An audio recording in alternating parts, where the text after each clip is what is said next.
Okay, Coach, just final thoughts on being able to go on the road up here in New York and get a win against an Ivy League opponent and win the Little Trophy. It's always good to get a win. It's always great to get a win in New York in front of our alums. And, the Little Trophy is really important. Great coach both at Georgetown and up here at Columbia. So it's an honor to have a series with Columbia, I think, for the next 10 seasons, 10 games rather, the next 10 years. And great to bring the trophy home for the first game.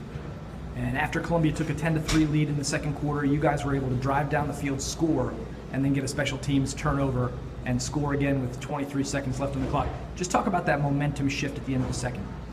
Yeah, anytime that you can convert a turnover, on a kickoff like that into points, especially going into halftime, is awesome. So our kickoff team squibbed the ball. Our guys did a great job of digging it out and got the ball back for us. And the thing that was missing maybe in the past is we wouldn't get a score there. We'd just set up for a field goal.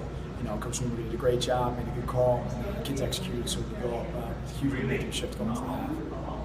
And then finally, one of the things that you've talked about, not just this year but in the past, is just being able to create those types of explosive plays, being able to score on long games.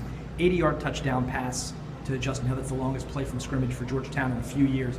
Just talk about that play call and showing the ability to score from anywhere on the field. Yeah, Justin Hill's really talented. He's hurt most of camp, and I think he's just starting to feel better now. Kyle and him, they have a good chemistry, and to be honest with you, it's taking what the defense was going to give you.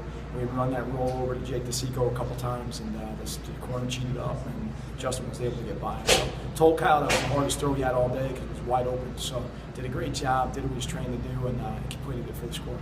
And then just defensively, again, certainly Columbia was able to move the ball early, but made some adjustments, and were able to really keep them from doing a ton the rest of the afternoon.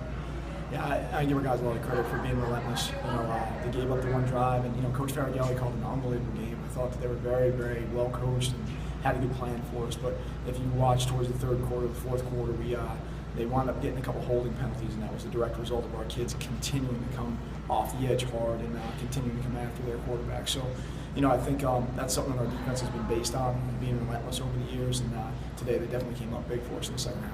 And how important was it in the second half, especially late in the game, to be able to put pressure on the quarterback? Big time. We did a great job throughout the game, and when you get in those situations, you start holding your breath a little bit, and the balls start getting thrown downfield. Their receiver had a big game, over 100 yards, and definitely worried about that in the second half. So Phil Novak and Hunter Kissick did a great job of rushing off the edges for us.